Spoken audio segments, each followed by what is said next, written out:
Hello, brilliant writers. I'm Jacob Nordby with Heal Plus Create and our own writing community. And I'm just so happy to share some special space with you today. This is Solstice. It's the winter solstice for those of us in the Northern Hemisphere and the summer solstice for those of you in the Southern Hemispheres. So here in the Northern Hemisphere during winter time, and probably the same, just opposite time of the year for Southern Hemisphere, but I'll be speaking mostly to what we experience here in the Northern Hemisphere during this session today. This is a solstice gathering. I love ancient ritual. I love ancient ritual that reminds us of our deep connection to the earth, to this natural world that we call our home. These moments that we can either pass right by as, unimportant, just another day, and they are, just like your birthday, just like New Year's Day, just like so many other things. And some of them mean things that we can draw from, and others of them aren't that important. I don't care that much about some of the summertime holidays. 4th of July doesn't have the same emotional meaning for me as it used to when I was a child. But part of what we are doing here is recovering our own connection to what matters to us, to what matters to our inner creative selves, to helping us regrow roots into a meaningful existence, a meaningful experience of life. And with that practice, with that commitment to reconnect with what's meaningful in life to us, to each of us, we actually begin to send signals to ourselves that what's within us also matters and is meaningful and has value. So as we open this space today, I just want to say thank you for being part of our community. We've really had quite a year, and oh my God, I just feel like I've been running pretty much ragged all year. And it's, when I say that, that's not a complaint, that's excitement. I spent 15 years of my life really trying to find that solid thing that would matter enough to me to go back out into the world of enterprise and build something, and it took there were so many years during that last 15 years that felt like this will never come together. I'm just not one of those people whose work is meant to actually connect, to other people. And I know that might sound funny or interesting or hard to believe, if people look on and go, well, you wrote these books and you did all these things. Yeah, but the interesting thing is I wasn't feeling as if I was serving deeply. And so by setting up the Institute for Creative Living and Heal Plus Create, it has been this labor of love and joy. I've never worked harder in my whole life. And that's saying something. Probably like a lot of you, I've tended to be a bit of a workaholic in my life and learning to find balance with that. But in this project, there's been so much joy because I feel aligned with my own inner dreams, what I've cared about since I was a little child, human potential, the experience of real magic, real miracles. Finding out what's possible beyond what my beliefs and previous limitations were, and so as I invite you into today's solstice ritual and workshop, I want to be a mirror that reflects back to you your own brilliance, your own talent, your own dreams and desires. And so as I walk through parts of what I will be doing today, I want to invite you to deeply engage with that, because you're not deeply engaging just with me, you're deeply engaging with yourself. And what I know for sure after many years of deep inner work and struggle and healing, and of course that journey continues, as you know, but what I know for sure is that you are meant to express the things that matter to you, your dreams, your desires. And it doesn't matter how old or young you are. It doesn't matter how sometimes depressed or in despair you feel that can ever happen. I know for sure that it can. And it's become really one of my life's missions to share the space of growth, of healing, of creativity with other people who care about their own expression, about expressing the lives they feel inside of them. So today what I'll do is start with opening our ceremony space by lighting a candle. And I would invite you to do the same. I'd invite you to find a candle and light it. You don't have to, but it's a physical action that helps remind us that we're entering a different sort of space. I'm struggling with this match right now. You probably heard that, striking it over and over again. Let's see if we can get, there, that one worked. All right, so let's light this candle. Of course, during this time of year, when the light from the sun, gets shorter and shorter each day, and then we celebrate this shortest day where the sun seems to stand still for just a little while, and darkness comes in. I think I shared on the RSVP page for this session, I shared an article, so I'm going to read just briefly from that to give us a little bit of background about the solstice and some of its meanings for us. But as I'm doing this, I want to light a little sage here. Many of you know that my life really began to change 15 years ago when I attended what I thought was a meditation retreat. It turned out to be a shamanic ritual, a shamanic initiation rather, and I didn't know what a shaman was. I didn't know much about ritual or ceremony. But during that weekend, it really began to transform everything for me. They used white sage. And so this smell to me is a pathway back. It's a pathway of remembering, of returning to a ritual that really changed my life. And so as I light it today, I just invite you to share that sense of being invited into sacred space with me. I'm going to start with a few words from that article I mentioned. And let me find that here.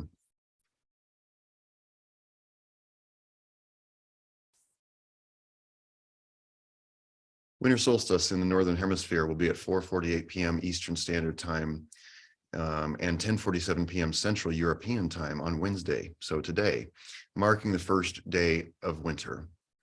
In winter, everything lies dormant in the silent earth. It is a sacred time of rest and reflection before the awakening and the slow build toward brighter days. The energy of winter is that of going within. It's the fruitful darkness. I love those words. It's the fruitful darkness and silence out of which our soul's yearnings and new inspirations can eventually emerge. As we consciously link our awareness to nature's cycles, our understanding of our own personal growth cycles begin to deepen. Why do we spend so much time suppressing and hiding our darkness? When negative emotions come up and we feel them, they're inconvenient, uncomfortable, or worse, we make ourselves wrong for feeling them. When we feel our own darkness, when we fear our own darkness, we cut ourselves off from an essential source of our own personal power. The key is in not letting darkness overwhelm our lives and our thoughts, but in understanding that darkness can be one of the greatest catalysts for personal growth and transformation. By allowing ourselves to feel our emotions and experience our own darkness, the darkness itself can become the spiritual cradle into which our inner light and new life is born. Allow your feelings to guide you because your feelings are your truth. Let me say that again. Allow your feelings to guide you because your feelings are your truth. I'm going to talk about that in just a moment. Winter solstice is the great stillness before the sun's strength builds and days grow longer. It can be a time to rest and reflect. And of course, this time of year is for most of us very hectic, very hard to sometimes see the way through all of the, social engagements and obligations, some of which feel very joyful and some of which feel, for many of us, hectic, and they drain our batteries and they make it hard for us to make time and space for ourselves.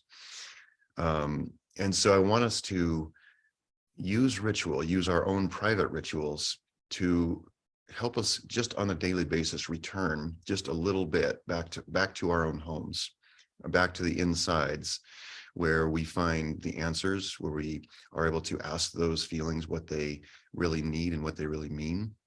As I've said before, many of us are taught, almost all of us really are taught from a very early age, that our feelings don't matter. And in our current environment, you've seen phrases out there like "fuck your feelings," as if your feelings really are not just not valuable, but they're false. They're not worth your time. And I really strongly disagree with that, of course, because I know for sure that feelings always tell a truth. They don't always tell the truth of our current situation, but they're telling us a truth. And there are parts of us, parts of our psyches, parts of ourselves that got split off. We got taken away and divorced from them. And then later in life, we find ourselves having feelings during certain situations that come up.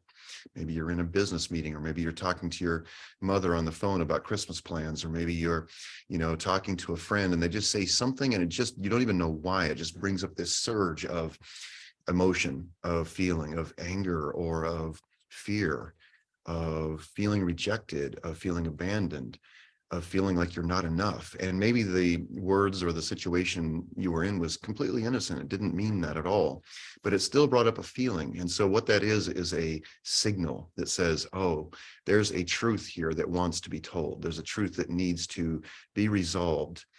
And so part of what we do in this creative community is make space for our feelings, make space for our truths. And we slow down and take time for them, which is what I'm doing today with you. Taking time to invite you in. I want to share a thing with you because this is something we really focus on here. Some of you have seen this before, but I'm going to spend a little time, and I invite you to really pay attention to this slide, because what we're looking at here is a kind of a graph of our feelings, right? And this graph helps us understand how far out of what I would call what many people would call the ground of your being, what I like to call the green zone down here at the bottom of the page. We tend to live most of our lives away from that space. And I'm not suggesting that we should try to live our entire lives in the green zone. I think that's asking quite a bit from any of us. It might be impossible. I don't know for sure. But I doubt that, people we revere like Eckhart Tolle probably lives his entire life in the green zone. There's probably something that happens. His cat, shreds the corner of his couch, or, he gets bad news from the publishers, or something will bring even Eckhart Tolle up out of the green zone and into the red zone, or possibly these other places. And I feel like honesty about that with ourselves, and having a visual to remind ourselves like, oh, this is what's going on. And this is the reminder I need to do some things that help me return to the green zone, because look at what's happening here in the green zone. We're all very familiar with the red zone, fight or flight. We're either moving away from something or moving toward it. But we feel worry and concern, anxiety, fear, panic, or moving toward like fighting, frustration, irritation, anger, rage. If we move too far up into that arousal scale, we move beyond the place we say we're internally feeling, I can do something about this. I can either run or I can fight. We actually move across that line into the I can't zone, the freeze zone. And this is where we become disassociated from our bodies, from our feelings, from our inner wisdom, from our intuition. We just start to shut down. And I would love for you to use this graphic.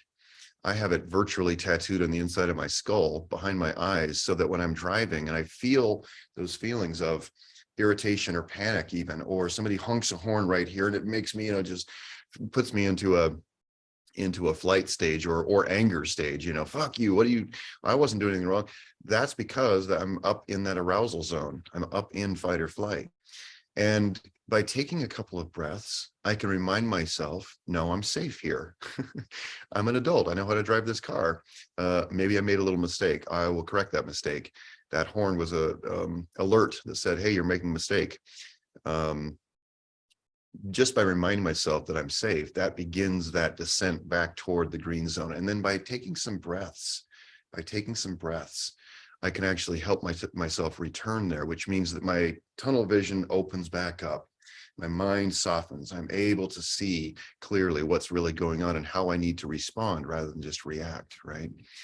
So in the green zone, and I love to call this also your creative zone, it's the holy grail of all the spiritual traditions. Most self-help work is trying to get us back into the green zone, whether it's yoga, meditation, walking, journaling, doodling, meditating.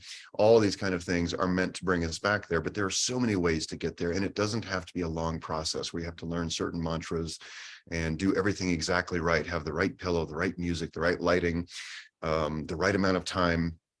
You can actually learn how to return yourself to your green zone, to your creative self. You can learn how to return there really with just some very simple practices. And I want to share those with you. Before we do, let's just kind of highlight why it's important to go into the green zone. In the green zone, we find that we're able to experience joy. We're able to more clearly be in the present moment, looking around clearly and seeing here are the facts of the present moment and enjoying those facts or responding to them as needed if they're not enjoyable. We also get a sense of being grounded, and grounded just means I feel solid. I feel solid. I feel prepared to handle what's going on today in my life. I feel capable of it. I don't feel like I'm going to get knocked over by the slightest breeze. In this state, we also have connection, safety, orientation to the environment. We're connected with what's going on around us. Whereas when you're in freeze, we're disassociated. We're not making good decisions. We're just believing the truth that it's all hopeless and that we can't move forward. We can't do anything. We can't even see anything. It's just dark, and the tunnel vision closes in even more and more. And pretty soon, all we can see is one or two facts in front of us, and we're often turn the power of our attention to facts that are going to cause distress, that are not going to help us, right?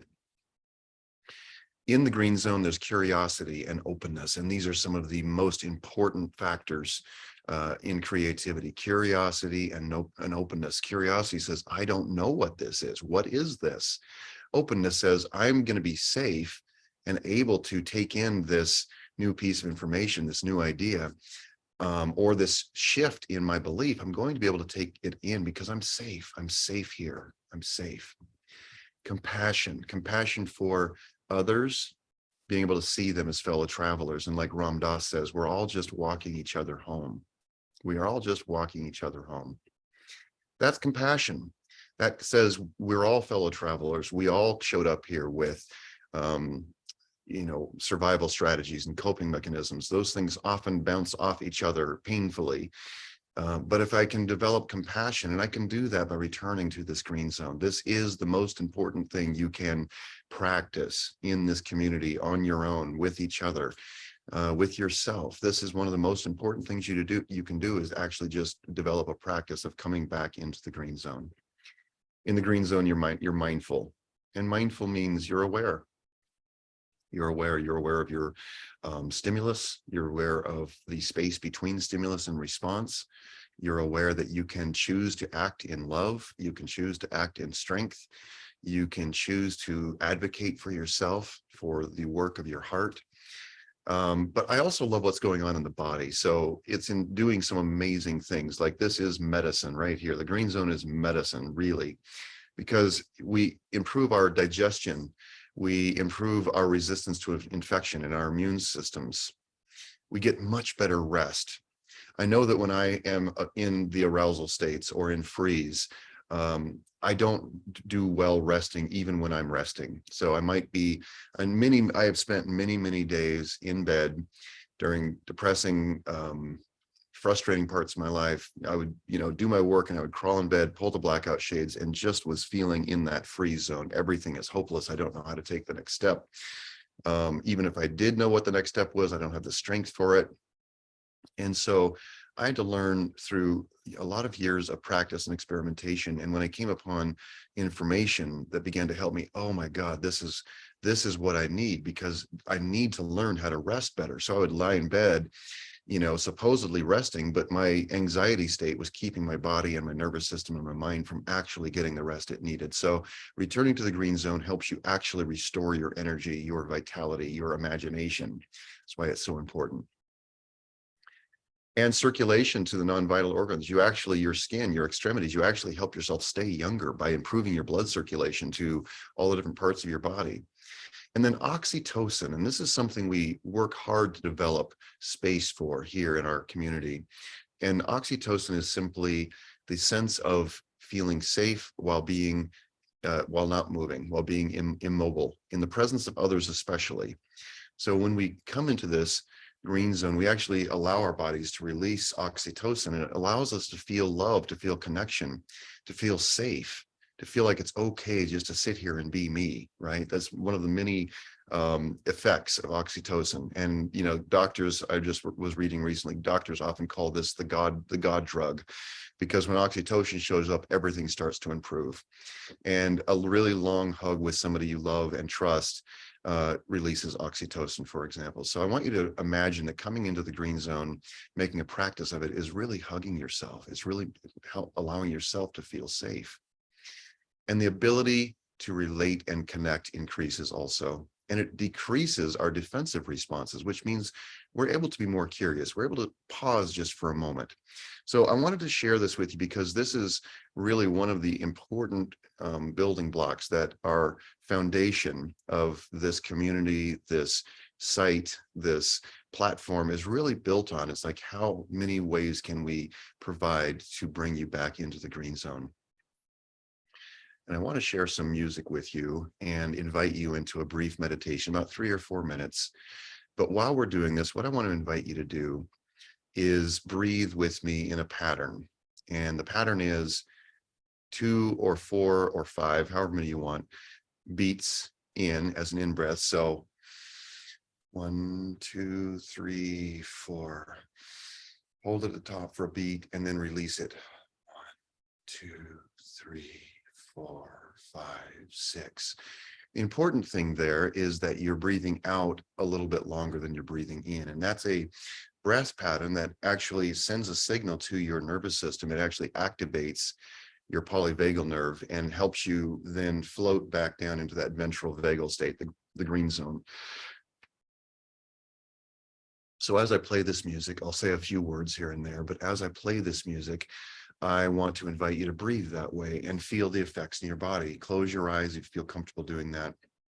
And just allow the music, the words, the sounds, and your breath to help you float down into that state of green zone, of compassion, curiosity, openness, safety, right? The music I'm going to play with you today is very meaningful to me because as I was coming out of that shamanic initiation, one of the sessions during that amazing weekend, this music was playing, and so it has really powerful significance to me. Every time I hear it, it automatically sends my body back into a state of like, oh, openness, of awareness, of freedom, right? It's called Returning by Jennifer Barazon. You can find it on Spotify and all the different ones. It's been around for a really long time. But let me find this and share it with you.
Like, go ahead.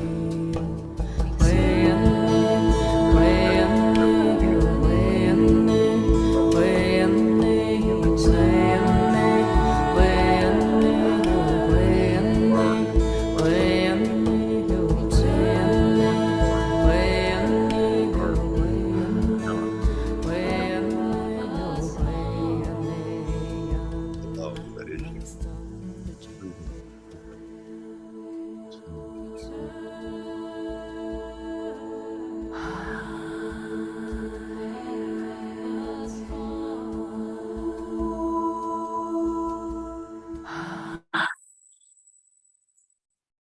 We'll stop that there for now. I hope you're feeling the deep relaxation that is available for you here.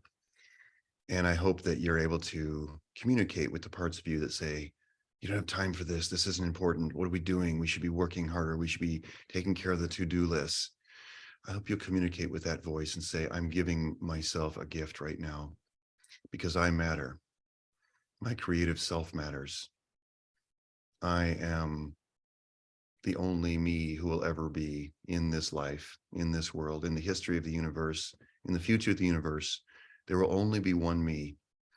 And that includes, there will be only one person, one creature, one being who has ever taken the exact journey through life that I have, who's experienced the exact hardships and traumas and things that have led me away from, bent me away from who I really am inside, my true nature.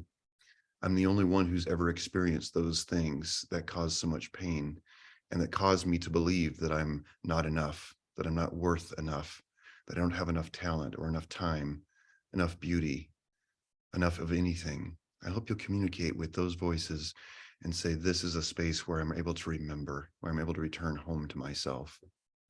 In this solstice time, this time of reflection, of beauty. For some, it's a time of sadness and loneliness and depression. However you find yourself in this time, I wanted to say thank you for being here, just as you are. You don't have to show up here and be forced in any way, feel forced to show up differently than who you are, than how you are. We want to make a space where you feel welcome to melt into yourself, to return home to yourself.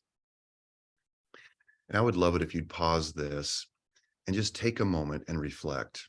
Just take a moment. And if you want to remember to keep breathing that way, by the way, this pattern of breath that I just shared with you during the brief meditation is something that I use at stoplights. I use it when I'm in a business meeting where something is causing me anxiety. I use it often now because I don't have to tell anybody I'm doing it. I don't even have to close my eyes. I can simply begin breathing 4 beats in, a pause, and 6 beats out. So I'd love to invite you to use that, play with it, practice it during this session and then beyond, because it's so simple and it works. I'd love to invite you to anytime you notice your breathing getting shallow, just return to that pattern, 4 beats in, a pause, 6 beats out, and use it. Use it as a way to take a micro dip into the green zone. But throughout this session, I want to invite you to just continue breathing that way. So I want to invite you to pause now and take your notebook. And I would love for you to travel back in time, back to the beginning of this year, the hopes and dreams, the fears, the things that you weren't sure that you could overcome, the difficulties that probably lay ahead and you weren't sure how you would get through them, whether that was financial or in a relationship, with your health, with a creative project, whatever it was, like, I don't know how I'm going to get through that. And look at you now, almost at the end of this month and this year. You've come through this entire year. You're here, you're alive. And because you're alive, you had to keep moving. You had to keep taking steps forward. You may want to judge those steps and say they weren't enough. I didn't accomplish enough. I didn't really make the breakthrough that I hoped that I'd make. But I want you to take a few minutes now and notice progress. Take a few minutes and notice how you have taken steps forward. So pause this and make a list of at least 5 to 10 little actions you took, little steps you took, miniature breakthroughs that you've had this year, because there's a part of our mind that wants to diminish any accomplishment if we're not experiencing the big one, whatever we think that is. Part of the mind wants to say, yeah, that wasn't good enough. You didn't do enough. You should have worked harder.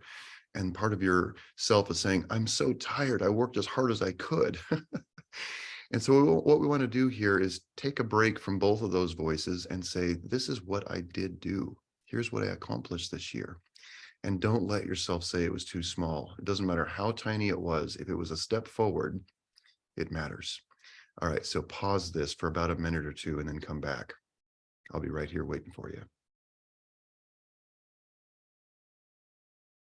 All right, welcome back. I would love it if you would recount to yourself, just glance back over that list. And I would love it if you'd be able to acknowledge to yourself that you made progress, that something happened, that you did move in the direction of what matters to you, even if you don't feel like it was very much. Take a moment and just acknowledge that and let the glow of that come inside of you. I want to read you something before we get into the assessment piece.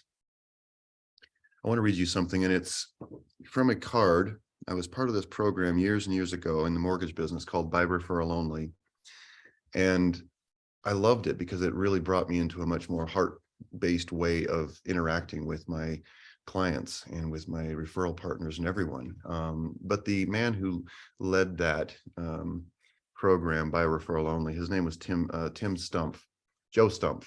And I came to see him as really an interesting spiritual teacher, even though he was, working in the space of business, but he would share things that were so deeply inspiring. And you have no doubt read this and heard it many times before, but I'll never forget the first time I read it. And he sent me this card as part of my monthly package of things that I was to work on in this program. And I remember reading this at my desk for the first time, and tears just started running down my face, because I was raised in a very punitive, harsh religion. I was raised with messages early in life. We are not worthy. We are broken. We are sinful. Our impulses are wrong and bad. We can just barely make it through life if we walk, very carefully, very perfectionistically. And even then we might not be okay, right? And so leaving all of that behind, and over the years then asking for what would be a practice, what would be a different kind of connection, because I was confused by that. So I remember that was back even before this shamanic initiation. So this was one of those early invitations for me to experience life in a different way, experience the universe, whatever we call God, experience myself in it in a different way. And so I'm going to read it to you. And if you've heard these words many times before, I want to invite you to pretend that you've never heard them before. Let them really enter you. Our deepest fear is not that we are inadequate. Our deepest fear is that we are powerful beyond measure. It is our light, not our darkness, that frightens us most. We ask ourselves, who am I? Who am I to be brilliant, gorgeous, talented, fabulous? Actually, who are you not to be? You are a child of God. Your playing small does not serve the world. There's nothing enlightened about shrinking so that other people won't feel insecure around you. We were born to manifest the glory of God that is within us. It's not just in some of us, it's in everyone. And as we let our own light shine, we unconsciously give other people permission to do the same. As we are liberated from our own fear, our presence automatically liberates others. And that's really what today's session is about. Brilliant writers, brilliant creative humans. This is not just for other people. It's not for those people who somehow got the golden ticket. It's for all of us. And I'm inviting you to reconnect deeply with your creative nature, with your creative self, not just for what we would call a creative project, such as a book or art or music or something, but your entire life. I want to invite you into seeing your entire life as your most important, your most magnificent creative project ever. And by doing that, as I walk you through this assessment, by doing that, what you do is you remind yourself of who you really are. You remind yourself of the power that is within you, that is the spark of life that showed up when you were born and has been with you this entire time and will be with you until the moment you leave here. And I don't know what happens exactly after we leave here, but that spark does not get extinguished. In some way, that life that is flowing through you as you right now will continue. I don't really have to explain or need an explanation for what happens after this. But it's important for you to remember that, because that will give you the energy, the creativity, the imagination, the will, the commitment to carry through on creating a life that's artful in every way. And so I'm going to share the screen with you and walk through this assessment. If you didn't yet download it, there's a link on the page here where you can download that and go through it. And I want to invite you to go through it quickly with us today during the session, but then I invite you to make time to review it between now and the end of the year. You're certainly invited to join me for a wide open general gathering for everyone that I'll put on the New Year's Eve during the day, because I know a lot of us go out and do things on New Year's evening, Eve evening. So we're going to do this during the day so that as many people from around the world can join, but it will be a time of reflection, of setting intentions for this next coming year. And so if you've been using this assessment as a way to create clarity, to dream, to notice areas of your life that would really feel wonderful if they're restored, creatively restored, that's my intention in sharing this with you. And it's a practice that I've used over and over again in my life. And I'll share a little bit more about that with you, including that guitar that's behind me, which is at the beginning of this year, I did a retreat for the Heal Plus Create. And one of the things I noticed, because I shared this assessment during that time, I noticed that I needed to reconnect with music. So I'll tell you a bit more about that later, because this guitar came into my life this year, and I will share with you what that experience has been like. Let's find my slides here. I'm looking, here we go. All right, so on your PDF, you will see, let me go back to the top, you'll see this. There's some introductory notes, and I invite you to read them. It helps kind of frame what this assessment's all about. One thing that's very important, and I think this is one reason a lot of people maybe even don't show up to a session like this, so they know we're going to be using this assessment, is this assessment creates clarity. Clarity creates tension because it makes visible the distance between where I am right now and where I want to go.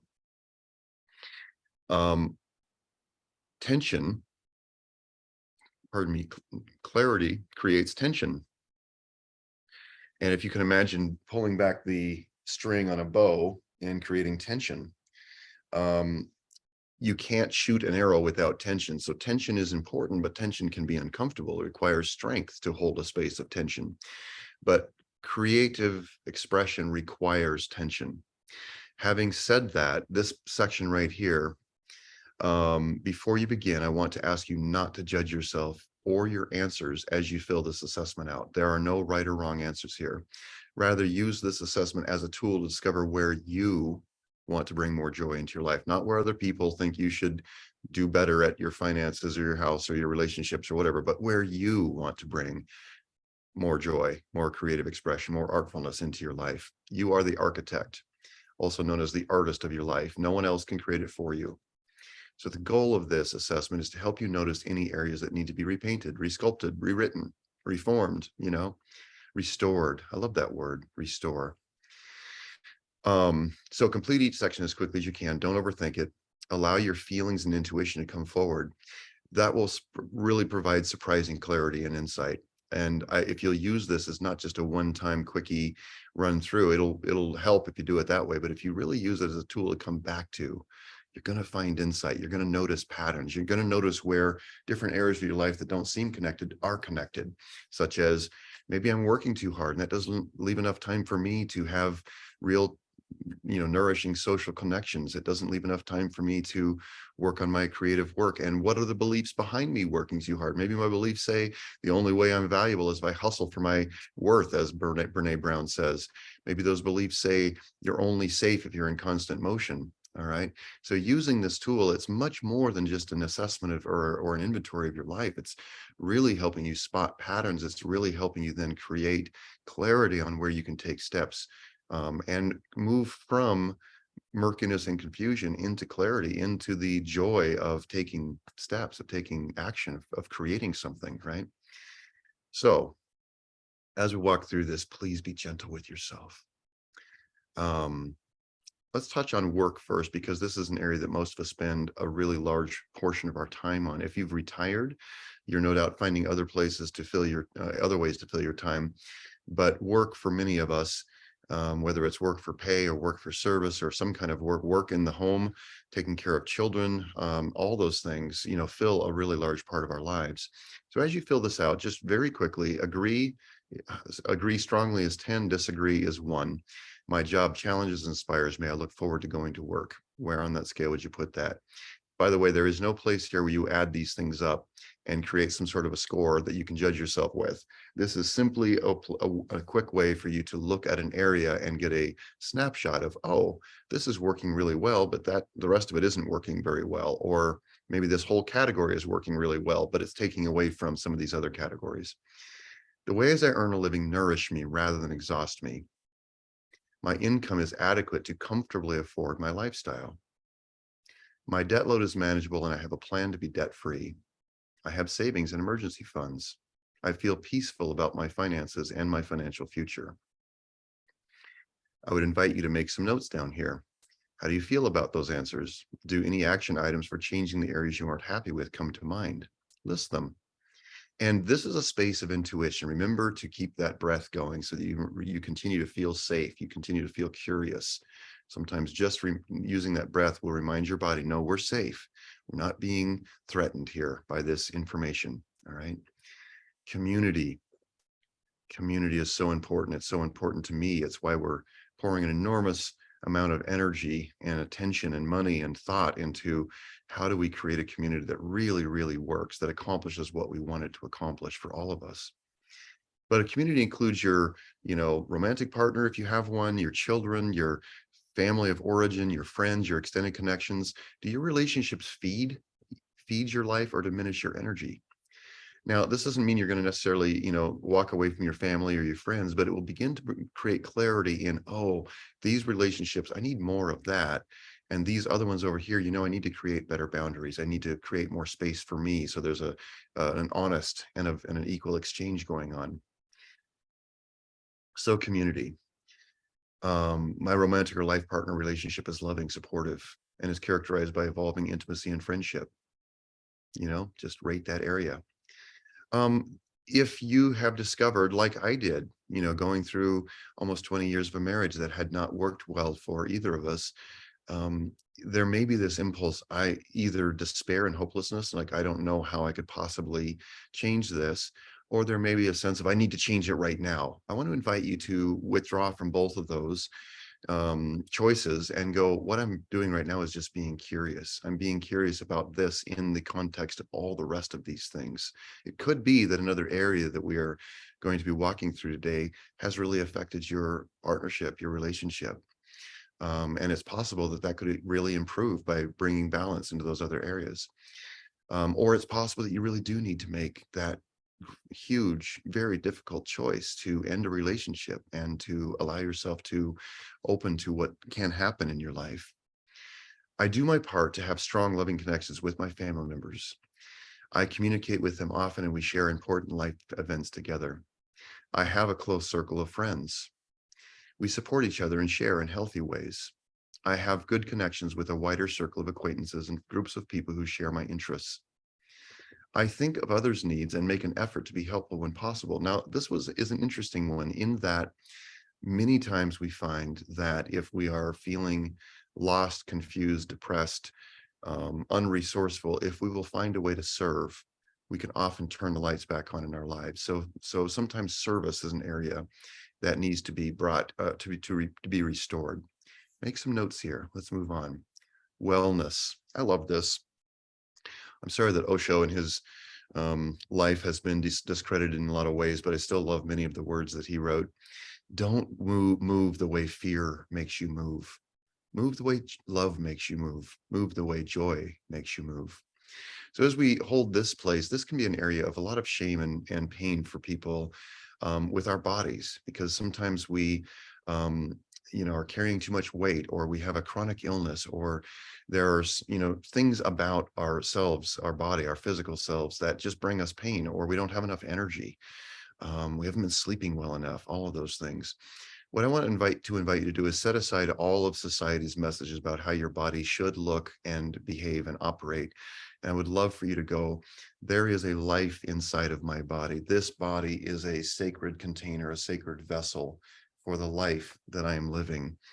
And even if I have chronic pain or autoimmune diseases, or things that make it very difficult to be vibrant, in this body, I still wish to come into a greater sense of love for it, because it's held the life that I am for all these years, and it's going to hold this life through the rest of this lifetime, until we let go of the body. But as you ask yourself, do you have a strong, healthy foundation to support the life you want to live? Use this section to spot places where you need to improve your self-care and activities that will nourish and fulfill you. I discovered, for example, that I was lacking energy, and that was really scary for me. It made me feel like I was running out of time on this earth. And I was carrying more weight than really felt good, than was really healthy for me. And that was causing me a lot of distress. I found that even going out for a walk, I would get exhausted quickly. And so that became an area that's like, I want to have restoration in this area. I really want to live joyfully in this body, while I acknowledge the change that age brings with it, and I want to learn how to age peacefully, gracefully, so that I can move through this life with a sense of love, with a sense of loving myself, with accepting the way that time changes things for us. And I want to do this in a way that is not motivated by shame, by pure appearance issues, or anything like that. So let's just move through this with real gentleness. I like my body, how it looks, feels, and moves. I'm physically active on a regular basis, and or have a regular exercise practice that is healthy and sustainable. Many times I struggled with weight a lot throughout my life, and many times I would get really determined, I'm going to do it this time, and I would really beat myself up. So it wasn't sustainable. I would go on a crash diet, and sure enough, it would work, but it wasn't sustainable. So this is a question, an area that says, how can I, that's a very creative question, how can I have the rest that I need, and also, move? How can I move in a healthy way? How can I bring enough exercise so that my body operates better, so I have better circulation, more imagination, more access to my faculties? I take time to read, learn, and otherwise feed my mind. That's part of this. I get proper sleep and make space for play and downtime, actual play, just play like a child would, and downtime. I have meaningful, consistent spiritual or mindfulness practice. I love being creative in my own way, and I engage in making my art regularly, because you have to have your body to make your art, whether it's your hand, your voice, your eyes, your mind, however it is that you have to use some part of your body to create your art, right? I have hobbies that are interesting and enriching. I engage in them regularly. One of my hobbies is hiking. So that happens to bring me joy. I take my smartphone out with me and take pictures of things I see and share them. It brings me joy to share those with other people and get the feedback. It brings me joy to feel myself climbing through sagebrush and up a mountain and sitting on a rock and looking out at the city below. It brings me joy to feel myself getting stronger, to feel myself moving. But there are days when I'm hiking and it's very slow, and I don't go as far as I would have liked to have gone because I didn't sleep very, very well the night before. So finding hobbies that are inspiring, they're life-giving, You're not just doing them because your social set does them, but because you really love them. And playing a guitar would probably be an example of that for me. So when I did this assessment for myself earlier this year, I just noticed that music was an area that had grown stale in my life. I mean, I have Spotify playlists, I have music that I love. I love to go and do karaoke sometimes with people, but growing up in the church, I was a musician. I played the violin, I sang in the choir, I sang solos, I sang with groups. It was important to me, and it was a deep emotional part of my life. It was nourishing. As I left the church and lost that connection to those beliefs, it became almost impossible for me to enjoy any of that music, because so much of it was attached to the idea of original sin and us being shameful, broken creatures. And so I just really couldn't enjoy that music anymore. And so as I did this assessment, I realized, yeah, but music is an important part of my life, and I want to reconnect to it. And so I went back to a dream that I had as a child to play the guitar, because I learned to play the violin and I played in performance environments, symphonies and in front of people. But it's a performance instrument. It wasn't really an instrument I could just sit down and strum and sing with people, or, have a more social experience. And so that was always something I wanted to do, but I was always too busy to take the time. And this is actually an important story, because it brings us back into the creative formula. It brings us back into why it's sometimes difficult to access our creative selves, because this guitar, I finally, this year, after I got a guitar, I finally went and got a battery for the tuner so I could learn how to tune it. So I began to learn how to tune it, but I still wasn't playing anything. And it was still in the corner over there gathering dust most days, because this has been one of the busiest years of my life. And so I have a genuine excuse for why I didn't take the time to learn how to play the guitar more this year. But I still wasn't satisfied with that answer. So about a month ago, I hired a friend of mine who is really a fine guitarist. Amazing. I love watching him play around town. And he had time in his schedule, so he has begun giving me lessons. And I'm telling you this because even in this, I do not feel competent at all yet. And I'm determined to play Silent Night before the end of the year. And I have been working on those chords, but playing the guitar requires me to return to the state of being a child, of not knowing how, of not being competent.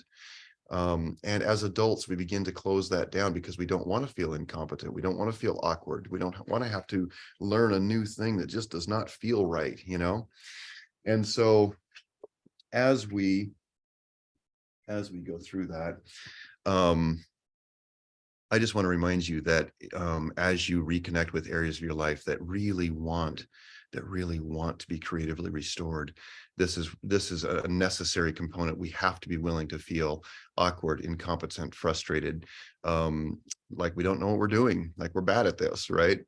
So this is a new version for me of returning to that very, very creative space of stepping into uncertainty. Uncertainty means feeling awkward. It means sometimes feeling anxious. Will I ever figure this out? But by so doing, I just want to remind you, by so doing, what you're doing is you are actually growing new neural pathways. You're accessing parts of your brain that have lain dormant for a really long time.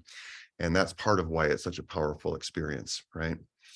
All right, I'm going to get through this because I feel as if somehow I set this time on my schedule as a different time, because now I see people showing up here, and I've been doing this whole session on my own. And so maybe I was here an hour earlier than I let everyone know. So let's just get through this so that we can so I can welcome others into this space here. I'd love you to walk through your home, your environment. Does this reflect what you love? Is there clutter hanging around from many years of neglect, of things like that? Or is this a place that really reflects who you are and what you love?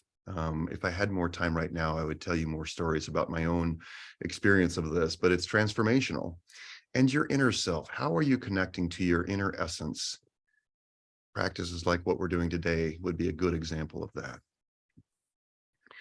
I feel comfortable in my skin. Just rate these areas. And I want to invite you to walk through this, walk back through it. I am my own best friend. My values guide my actions at home and work, even when no one else is watching. I often judge myself or get down on myself or berate myself internally. Is that true or not true? each of these can be an area that can open up a new sense of practice, a new sense of belonging, right? So I'm going to close today's session with that and send you back to the rest of this year with some homework, to take care of yourself, to make space for yourself, to enter into the space of love and of creativity, of safety. If you don't feel that with your group of friends or connections or family, I want to invite you to make sure you make space for yourself in that way. Do the breathing. Look up Jennifer Barazan's Returning if you like, and meditate with that. Just let yourself breathe and relax to it. All right. I want to say thank you for being here. I love you. I love your commitment to growth, to becoming who you really are, and to finding out what is possible inside of you. Thank you so much for being here.